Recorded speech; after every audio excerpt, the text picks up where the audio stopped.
It is Chair Shot Reality, the main event segment of the weekend here, coming to you from our new studio here at Point Park University in the Center for Media Innovation.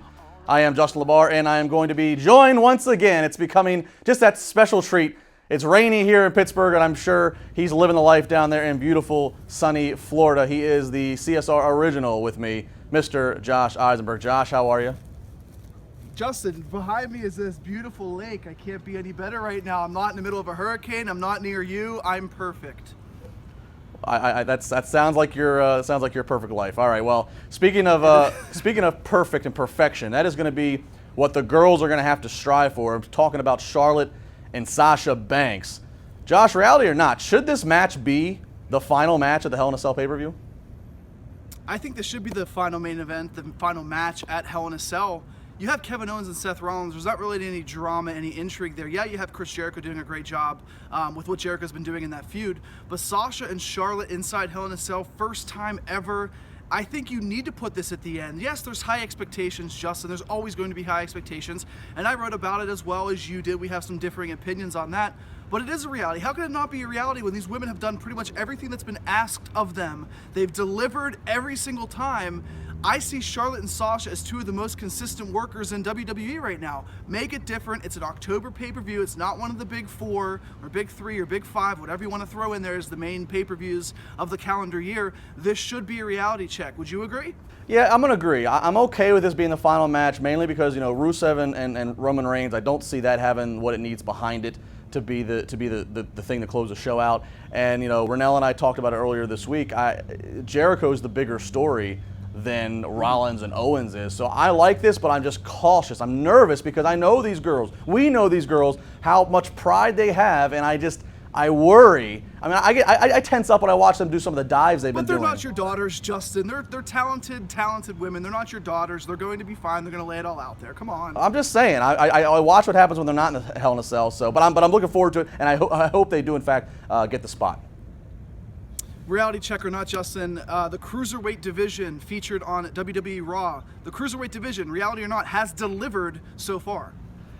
I'm going to say it has not. It's not a reality. But it has nothing to do with the effort given by the performers. It has everything to do with the presentation. Mainly, I can't get behind them putting it as late in the show as they are for Monday Night Raw.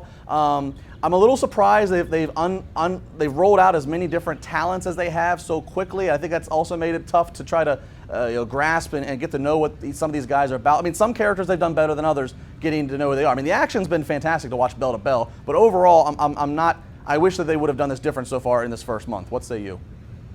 Well, I think it is a reality, actually. I think they have delivered for a few reasons. You're introducing young, exciting characters that the overall WWE Universe might not be familiar with, while keeping a veteran who I've been a huge fan of for many years, and you know that, in the Brian Kendrick. They're delivering and they're taking it slow. You don't want to throw somebody down our throats so quickly. Look what's happened with many WWE performers over the years that we've seen for a month or two just completely dominate and people don't care for anymore. I think the Cruiserweight division needs two segments, very beginning of Raw, maybe the second or third segment.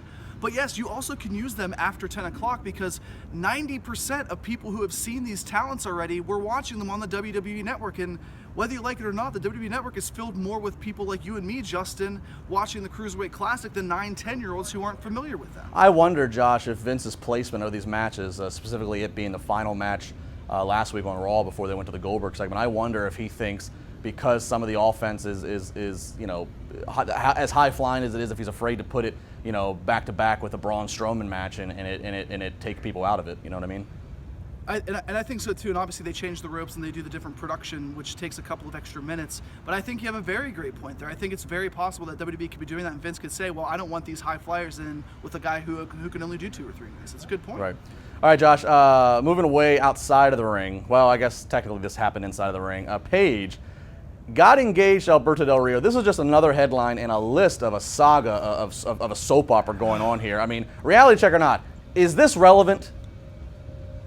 No, it's not relevant, and the only reason it's relevant is because marks all over the internet want to hype Paige as their girl, the internet girl, the girl that everybody can get because Paige isn't looking like Charlotte or Dana Brooke or any of these other beautiful, amazing looking women, and she's more of the gothic type that fans can, for whatever reason, connect to.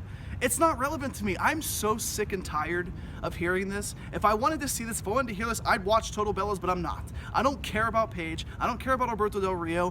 Why is this relevant in the wrestling world whatsoever? And why do even people that we work for think that this story is so big, so important, needs all this publicity?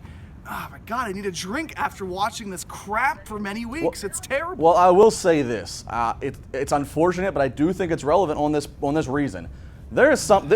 I don't know when or how, but at some point we're going to look back at this time in history and Paige's career, and it's going to be attributed to something, because it kind of feels like she's going through like that rebellious phase as a teenager where she's like sneaking out, doing whatever she can to rebel against mom and dad. Yeah. Something's going on here. I mean, and Alberto Del Rio's wife, even her lawyer, even came on and said he's not even divorced. So I mean, there is more to this. I wish her happiness and healthiness, but something's going on here.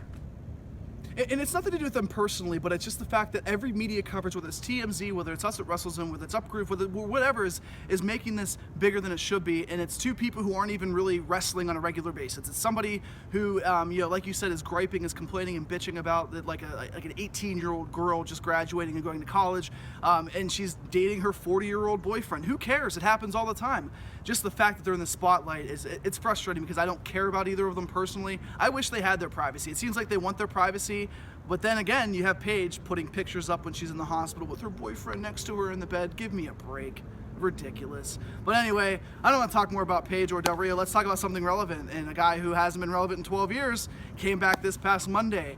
Reality check or not, Justin, Goldberg should have more than one match upon his WWE return. I'm going to say this is a reality for a couple reasons. First off, he should have more than one match, because this match he's going to have coming back, he's going to lose. I do not see Vince McMahon letting Goldberg come back after 12 years and beat Brock Lesnar, who is their biggest cash cow, next to John Cena, basically. So, so I think Goldberg should have another match beyond that, so that way he can get a win under this return before he goes into the Hall of Fame or whatever he does, and enhances the video game. I also think, as great of a reaction as Goldberg had, he came off very passionate, something that we hadn't seen in a long time from him. I'm weary. I want to see what happens when he gets in the same segment, same ring with Paul Heyman and Brock Lesnar, and how the crowd treats him. Especially a Toronto crowd. Those big city crowds tend to be very quote unquote smart and what have you. So I'd like to see him get a chance to work with somebody else where he can be a legitimate babyface, and I'd like to see him work with other people that are fresh matchups. We've seen he and Goldberg before. I'd like to see him work with somebody who's an everyday, every week, full-time performer for WWE, and get some mileage out of that. Well, yeah, and I agree. I think it's a reality, too. I think you can get 2, maybe 3 matches from Goldberg, but you don't want to do more than that. I mean, you don't want Goldberg this time next year still kind of lingering around. You got to finish him off at WrestleMania 33 in Orlando. You have to put him into the Hall of Fame, and that's obviously the overall plan here. The fact that they're doing it at Survivor Series raises questions for me, why they're doing it at that point in time. Why not hold off Goldberg? And I know the video game release and everything like that. I understand that. I understand the marketing ploys behind it. But you could get more. As much as I like the fact that they're going to be fighting at Survivor Series, you were right when saying they should be in the Alamo Dome in front of 60,000 people. But I don't know who Goldberg should face. That's the problem with me. Does anybody really care to see a Goldberg John Cena or a Goldberg Undertaker? There's no streak there anymore, so it can't be the best streaks in WWE and professional wrestling history. I'm weary, because I don't know if people are going to like Goldberg inside of the ring more than they did this past Monday night. I think he peaked too soon, too good. Yes, it was passionate.